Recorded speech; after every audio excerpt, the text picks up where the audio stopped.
स्वागत है मेरे स्टोरी लाइन अपडेट चैनल पर दोस्तों। चैनल को सब्सक्राइब करें, यह पूरी तरह फ्री है।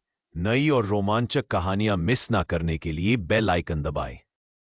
आज हम देखेंगे एक रहस्यमय कहानी जहां स्वर्ग की अप्सरा रंभा का जीवन अज्ञात खतरे में फंस जाता है और एक महान यज्ञ का घोड़ा गायब हो जाता है। चलिए देखते हैं रंभा का अज्ञात खतरा और दैवी साजिश। पुराणों के अनुसार रंभा कभी पृथ्वी पर मानव रूप में जन्मी थी। वह राजा सुचंद्र की पुत्री थी, जो बहुत ही सुंदर और गुणवान थी।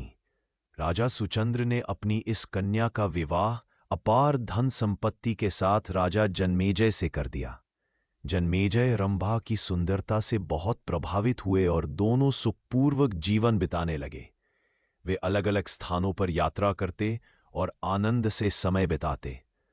कुछ समय बाद जनमेजय ने एक महान अश्वमेध यज्ञ का आयोजन किया। यह यज्ञ बहुत महत्वपूर्ण था क्योंकि इससे राजा अपनी शक्ति और धार्मिक श्रेष्ठता दिखाना चाहते थे।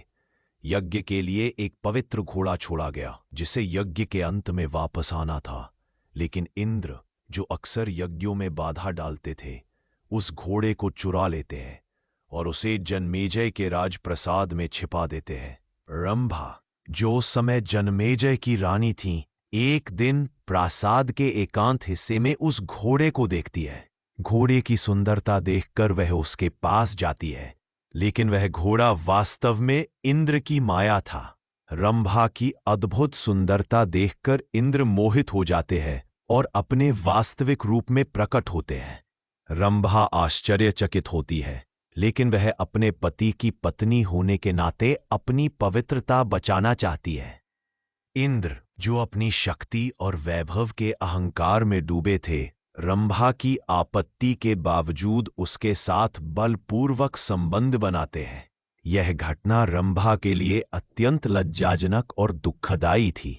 वह इंद्र से अपनी पवित्रता और पति भक्ति की बात कहती है, लेकिन इंद्र उसकी बातों पर ध्यान नहीं देते। इसके बाद इंद्र अचेत हो जाते हैं, जैसे उनकी दिव्य शक्ति क्षणिक रूप से कम हो गई हो। रंभा लज्जा और भय से अपना जीवन समाप्त करने का निश्चय करती है। उसे लगता है कि यह घटना उसके पति और समाज के सामने उसे अपमानित करेगी। दूसरी ओर इंद्र जनमेजय के क्रोध से डरकर स्वर्ग लौट जाते हैं। जनमेजय इस घटना से क्रोधित होकर इंद्र को श्राप देते हैं कि अब कोई क्षत्रिय अश्वमेध यज्ञ में उसकी पूजा नहीं करेगा। गंधर्वराज विश्वावसु जनमेजय को समझाते हैं कि ये इंद्र की दिव्य माया थी और रंभा निर्दोष है। वह राजा से कहते हैं कि रंभा को स्वीकार करें क्योंकि वह पवित्र है। यह कथा हमें सिखाती है कि चाहे शक्ति और वैभव कितना भी बड़ा क्यों न हो, लोभ और अहंकार मनुष्य या देवता को विनाश की ओर ले जाता है। यह कहानी भारतीय पुराणों का एक महत्वपूर्ण हिस्सा है जो देवताओं की मानवीय कमजोरियों और नैतिक शिक्षा पर प्रकाश डालती है। दोस्तों, यही थी आज की कहानी। अगर आपको यह पसंद आई हो तो चैनल को सब्सक्राइब कीजिए, लाइक और शेयर करना मत भूलिए। हमारे साथ जुड़े रहिए स्टोरी लाइन अपडेट पर, जहां आपको हमेशा मिलेंगी रहस्यमयी और रोमांचक कहानियां।